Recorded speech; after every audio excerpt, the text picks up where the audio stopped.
So you've got dreaded front end clicking with your Jeep. I had this issue this summer and drove me a little bit crazy trying to find it. Pulled both axle shafts, thinking it was something in the driveline. Pulled the drive shafts, pulled those joints apart, everything looked good. Axle shafts looked good. I did my regular tire rotation like I do with any oil change, and the noise went away.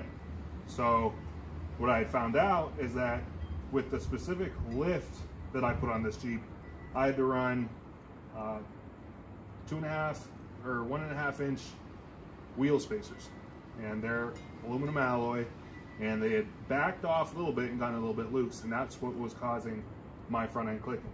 So if you're running wheel spacers, this is something you might want to check out.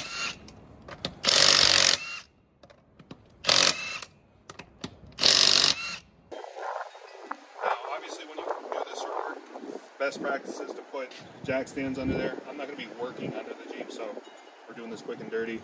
When you check the tightness on the spacer, you want to be able to feel it by hand, so I'm going to grab a ratchet here.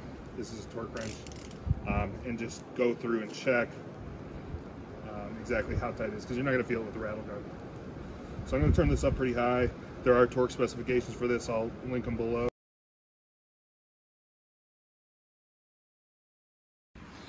So, per Chrysler, specs for the lug nuts are 85 to 125 foot-pounds.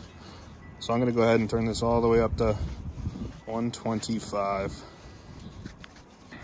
You're going to want to loosen all these and re-tighten them. You don't want to just tighten on top of what's already there. 120 and 5. All right. All right, now tightening these up. You want to go in your nice crisscross pattern. Always go opposite. Make sure you get a nice even torque there. Now what would make this a little bit easier, so you don't jack it up all the way, and you leave one wheel on the ground there and lock the axle, so you can actually tighten this down. What I'm going to do is I'm just going to have somebody go in the cab there and hold their foot on the brake. While you're in here, you got the wheels off. It's a good idea to do some preventative maintenance. I've got some greasable sway bar links here. Put a squirt in there, just until you can see the old grease pop out. I go a little overboard. Grease is cheap, and I fluid film this anyway, so it's a mess no matter what. There we go. Now you're good to throw your wheel back on, torque that down. Another little word to the wise: if your Jeep came with these security lugs, never use an impact on these, only use a ratchet. And unless you live in a really high theft area, it's not a terrible idea to just replace it with a regular lug, because if you lose the tool, you're out somewhere, you got to replace flat tire or whatever, it could just make for a headache. The thread pitch, it's 1.5 by 20, I believe, with a 60-degree cone for the lugs. You can get them on Amazon. Just, you know, you're going to need 4 because you got one on each wheel. But if you do live in a high theft area, people are jacking up cars and stealing wheels, it's not a bad idea to keep it on there. Just bear in mind that you got to have that tool or you're not changing a tire.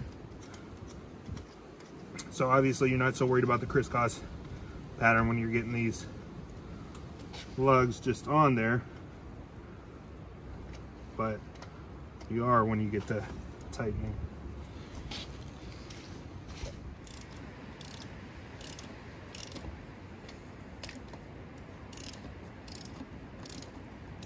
We're in that crisscross pattern.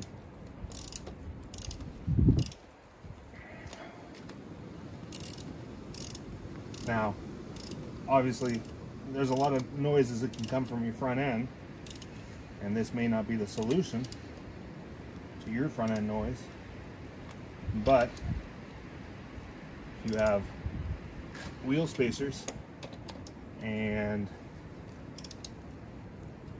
everything else checks out, could be your issue.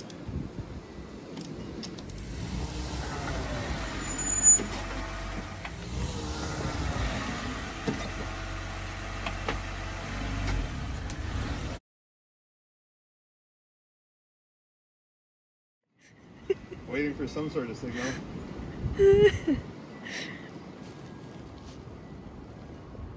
Are you serious?